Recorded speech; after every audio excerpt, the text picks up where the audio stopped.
دیارە نەخۆشی کۆلێرا بە تایبەت لە وەرزی هاوین زیاتر بڵاو دەبێتەوە، بەڵام ئێستا لەگەڵکردنەوەی دەرگای قوتابخانەکان و بە تایبەت ئەو قوتابیانی کە سەرەتان لە پرۆسەی خوێندن و لە پۆلی یەک تاوەکو سەروترن زیاتر پێویستیان بە ڕێنمایی و بە هۆشداریدانە. ئەم هەڵمەتە کە بەڕێوەبەرایەتی تەندروستی ئاکرێ لەگەڵ بەڕێوەبەرایەتی پەروەردەی ئاکرێ دەستیان پێکردووە مەبەستمە کە گفتوگۆی زیاتر بکەم. دکتۆر عیمران عەزیز بەڕێوەبەری بەشی خۆپاراستن لە تەندروستی ئاکرێ میوانمە. دکتۆرم کاتت باش، زۆر بەخێر بێ بۆ کوردستان 24. هەڵمەتەکەتان زیاتر چی لە خۆ دەگرێ؟ ئەگەر کەمێک بۆم باسکەی چەندێک بەردەوام دەبێت، ئایا هەموو سنووری ئاکرێ دەگرێتەوە؟ قالك ممنون أبدأ باش بله أو أما كريبريا سخلمية أكري هو بخو فارستني ما يكيت هين يكي سخلمية قطب خانة ما هي ما يكا روشنبيريا سخلمية هاي أم هم هنكي ما بين هردو يكا ده هوا كهوش داري كرني نف قطبيا دست بكتن تیم من ساخلمی دسردان آوام قطب خانه کن اف قطب خانه سنر ربریا پرورده آکر یعنی کو ربریا ساخلمی آکر اف تیم ده هندک رین ما این ساخلمی بو طلب پیشکش کن دور درباره پاکیزی تاکا کسی قطبی چواد خو پاریزیتن لنخوش کولرای جدرن سرکین و گواسنا کولرای چنه بو انسانی اف پاکیزی دی چوان پاریزیتن خزانه و پاریزیتن نخوشین دیکن ورزی بجل کولرای فعد هوا دی بردام بیت انشالله و شرمات نوک هوا برنامه ما این ساخلمینه ربریا ساخلمی آخری هو بخوارستنی یعنی برنامه ما تهید بردام کن بس به جای وقت هوا یا مشترک ما بین هر دو ربریا دی بردام بیت انشالله. باشه زۆر باشە دەستان خۆش بێ دکتۆر، چۆن دەتوانن ڕێگری بکەن لە بڵاوبوونەوەی کۆلێرا لە نێو قوتابخانەکان؟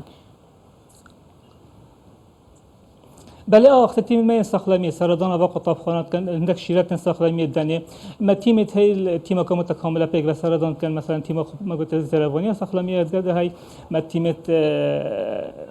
روشنبیری ساخلمی تیم ساخلمی قطب خانه شای فاعتیادی دست کنه مثلا قطب خانه مثلا آوا جداره که پاکش نیا پشکنین رجا کلوری کن نفت تانکت آوه دا آیا که تانکات کلور نفت آوه دا هم چون جداره سری که ما قلت وگواس نوی نخوشی آوا اگر آوا پاکش بیتن نه تا وگواستن فطبیعی اگر تو آوا قطب خانه یا پاکش نبیتن محبت کلوری تی حبت کلوری دابین که این بو قطب خانه دیف نسبت محدود دیف مثلا حبک بو 25 ترایم دو حبادین قطب خانه تایید کو آوا به کلور بیتن جا گرنگە باسی ئەو بکەین دکتۆر، ینی ئەوەندەی ئێوە کە دەیبینن سەردانی قوتابخانەکان دەکەن ژینگەی قوتابخانەکان گونجاوە بۆی ڕێگری بکەن لە بڵاوبوونەوەی کۆلێرا؟ حتی رودکی گلگ باشه قطبخانه بله هندک قطبخانه ته هندک باشترن اكيد بس که قطبخانه مت پاکجن ما مسات کارن گمه رهبریت است پرورده آکری گلگ هاری کارت گمه رهبری استقلامی آکری و رهبری ما دکتر سرور شیخ مصلحه ماهنگ گلگ هیال گل رهبری پرورده کو سردان و قطبخانه کن اگر کی مکسک هبیتن طبیعی دی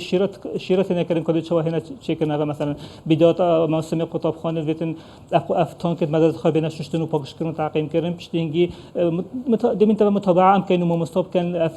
جدار أوفت باكش بين مثلا أو أوفت جهة قطبخانة أو باكش بيتن لقى كافيتيريا ومطاعم هبل مثلا نف عندك قطبخانة عندك جيت كي مثلا كل يوم ديفرين ما ينسخلمية ديفرين ما وزارة السخلمية عندك خارن وخارن وعندك سوزوات تاتين قد قكرن متابعة بيتن هر دولايانا شو قطبخانة شو مستوب شو تيم ما ينسخلمية أما زور جرينجا باسيب كان دكتور يعني لنا وفروش جاي قطبخانة كان ئەو خۆراکانەی کە دەفرۆشرێت لە نێو قوتابخانەکان گونجاون ئێوە ینی تەماشاتان کردوون بە دوواداچوونتان کردووە بۆ ئەوەی کە خۆراکی نێو فرۆشگاکان لە قوتابخانەکان نابێتە هۆی بڵاوبوونەوەی کۆلێرا یاخود مەرجەکانی سەلامەتی تێدایە؟ أو خوراك ما بحث كأنه مثلا تكو خارنة مع لبن أو مثلا جبسك بسكيتك شربتك أبت مع لبن أبت شما ترسينه بفقاسنا كل رأي دي من تبع أو خارن جهبن مثلا قصك هبيتن أنيش مثلا مأكولات هبنا كي تشتكي حاضر كاتنا كي مطعمك بسيط هنجي أم درين ما ديني مثلا عندك تشتهي زوزوات بلقدار مثلا كي كرف صورة شاد وآخر قدغنا أبدا من السبب فقاستي أما تجتمع اللب مثلا أم بحثي كولراي كان بحثي نخوشي دي كانوا كان مثلا آية صخلمية بيتن ديفرين ما